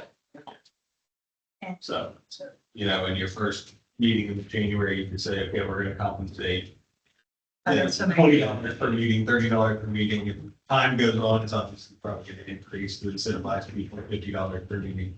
So that can be done by relegation rather than changing the ordinance by just changing that. This is just really just a placeholder to see, hey, maybe it's incentivized by compensation. Section 1002, this is all language pulled straight from their bylaws on how they choose a chairman, because there was some discrepancy in their bylaws, and vice chairman. And quorum is still 3. That was consistent throughout. We're putting that right there in the ordinance. And then this also allows them to adopt their meeting procedure, so how they act with each other. I don't think that needs to be an ordinance. They can kind of agree on that themselves as far as who can speak when, and you know, the chairman acknowledging people and stuff like that. Okay, we're flipping over a couple of pages and actually to a different section of the ordinance. At the bottom, you'll see page 115. And so in the planning commission public hearing and action section, it had a reference to another section that did not exist. And so this is kind of just giving them guidelines on their duties or process. And so they have public hearings to hear zoning actions, and they can either recommend approval, recommend denial, recommend approval with conditions, do nothing. But the key part that was not in your ordinance or their bylaws that we pulled from other cities that we represent is really that last sentence there. If the commission makes no recommendation, then it shall report to the council that it makes no recommendation. If, however, the planning commission makes no recommendation within 45 days after the planning commission's initial hearing, the planning commission shall be deemed to have recommended approval. And that is really, and this hasn't been a problem with Wallingford as far as I know, but other cities, if the planning commission and council are not on the same page and that language isn't in there, the planning commission kind of hold zoning action hostage by just tabling it forever and ever. So that is something to keep the process moving and not get held up in planning. It's kind of like deferring it to council at that point. Is that timeframe a state law or something? No, that's just kind of normal. You want to, if they really want to dig into it, you want to be able to table the fund, right? Right. But it's really when it starts, all right, we're tabling, now we're 3 months and now we're holding the applicant and everybody else that we need to get to a decision. So that 45 days builds in a time where they can table it. If it's a big issue and they really want to dive in and get it right, they're allowed to do that, but they can't just hold on to it. And again, that's been my experience. That hasn't been a problem here, but it is a problem sometimes in other cities, especially on controversial actions. When they run out of commitment. Where, especially where the planning commission doesn't necessarily want it, the council does, they'll just hold on to it. So, looking over, there's a few pages, I think the only other one that mirrors that exact language, but the first one was for conditional uses and variances, and this one is actually for rezoning, but it's identical language on the page that's 120 on the bottom. It's identical language as I just read out. So it's the same thing. They don't do anything in 45 days. It just comes to you all and y'all make the action.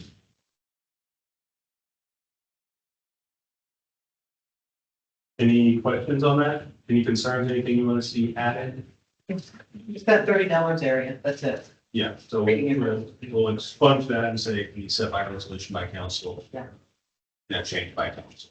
So, we'll get that in there. And again, this is part of your zoning ordinance, so we will have to go through the zoning procedure of advertising it and a public hearing and go through planning commission. So. All right. Any questions? Other than, it's the 2 days considered reasonable for, Well, in here, it does say 2 days without a reasonable excuse. okay, My thought of reasonable medical excuse, family emergency. right, excuse. okay, all right. Right now, I it's 3 in a row and we have had experience where we go missing 2, go to 1, missing 2, go to 1. So we've got to make, just like we're always here for meetings. This is a job. This is something that. I put regular meeting in there, so especially calls that kind of get thrown off schedule, but if you miss 2 regular meetings in a calendar year, you know what those are. Right, So. Yeah, it's on them. Yeah, right. It's- and maybe once a month, so you're talking about 12 meetings a year. And then some of those get canceled. Yeah. They don't have anything to do. That's it. It's canceled. So, But y'all can change that to whatever one, if you want to do it up to 3 in a calendar year. But right now it's 3 consecutive, which, That's I mean, right. they'll have to come to like 4 meetings. Okay, so. And we have work we need their planning time to be able to get the work done. yeah. That's why we had this Mr. Sheldon to come tonight. They're also. Especially as the city continues to grow, I guess, more. Right. The planning commission, they do a lot of heavy, they can do a lot of heavy. So, What do we need to do in order to get some new zoning members appointed? We need to get some people excited. We need to get some word out there that we're looking for people. that is one thing I was gonna ask the city or the city clerk is, if we have a schedule when everybody is up. I don't think we have that in our. Megan is working on that right now. Yeah, so. She has that Because information. they're supposed to be staggered a little bit, where 3 come up, every 2 years, and then the other 2 come up 2 years later, just so you're not having to replenish it all 5 at once, but you also know where they are, and you can check their attendance and records, and if you want to re-up them, then that's good, and if not, you know, choose someone else. Right. Yeah, it's up to council to reappoint. Yeah. I have got the Megan also, he's the chair, commissioner, that, we're gonna come up with a very brief application, get that out online. And then the commission, or we can look at those things and bring people in, just very brief. So, you know, what's your experience with this? Try and find the people who are going to be able to kind of just jump in. Yeah. And if somebody needs training, I think everybody can benefit from training, current company included. I think that's probably very important for our planning and zoning areas too. I mean, we make sure that they do have a clue what they can do, as well as what kinds of questions to ask, what to find out, what kind of research to do to help them and aid them. Right. A lot of our training that we've gone to, we've seen mock situations. We can create those so it's actually fun, so it's actually informational, you're learning while you're doing it. Help people understand the questions they're supposed to be asking, what they're supposed to be looking for, that type of thing. Do you think it would help they're short right now, we're looking for new people, maybe if we, invited for some of their planning and zoning meetings and events, instead of maybe Joe having to come twice. He does it at the council meeting with planning and zoning, if we have a light schedule and kind of combine it, would that benefit in any way? So like they're gonna have a meeting for planning and zoning, and the following week we'll have, a council meeting or a work session. They would make it would happen on the same night, and can you do that? You can, it's probably not the best practice in the world. I know we're doing it especially Yeah. 14th, but it's just a little weird, like they're hearing recommendations and then they're supposed to be making recommendations to you and then you all immediately swoop it behind and, you know, Yeah. there's not the time to digest all of that for you all. Kind of like they need to be able to clearly think and feel free to say what their recommendation is rather than, yeah. Yeah, I was just more thinking in terms of right now, why they're shorthanded. Yeah. So how many are they short? Two. We don't have 3 members. And three members, are y'all looking to the other two things? We're looking for final people who are interested. Yeah. Yep. Quickly. But we've got to see how much time is left on everybody's. Yeah, and because the vacancies will be filled up until whenever that person before is. Right. They don't get to do 4 years. Yeah. This looks great, Jay. Thank you. Yep. All right, guys. That is the last, wow, this is a long meeting. Sorry, everybody. I put on here public comment. So if anybody has any public comment that they would like to make, please come up, state your name and your address, and we will write that in the records. And, yes, ma'am. Tina Darrell, August 60, and I'm Brad. Since you brought up Christmas stuff, I'd like to ask, is there any way that the sleigh can be lit up more than one night? The sleigh. Yeah, I love it. Yeah. I think it's beautiful. And my first year here, I was just like, I love that stuff. And then it was turned off and stayed off the rest. And I know it's a cost. Yeah.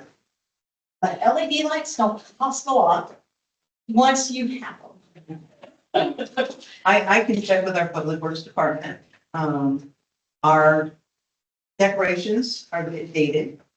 And I know that our public works manager was a huge fan of the holidays. And he enjoys doing all of them, and so do the guys. So if it was not lit up more than one day, it's not an energy issue. It would be more of a decoration issue. But we will check with him and see what we can do to get that lit up. I just think it just makes it so festive for the holiday season and for families. Have to love it just much time. Okay. Thank you. You're welcome. You're welcome. Because I don't get out that much.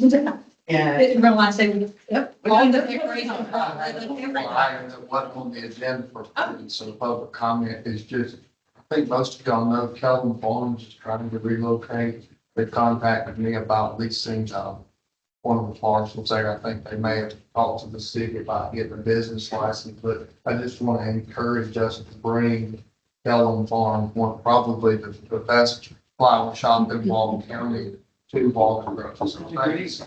Where did that link take you? You said one to go to. You made those notes. Okay. Yes. Any other public comments? I had the right place. No? Okay, With funds coming. does anybody at council have anything else to say? Everybody good? Okay, with that, I'm going to call for a motion. Make a motion, we adjourn. Second? Any discussion? All in favor?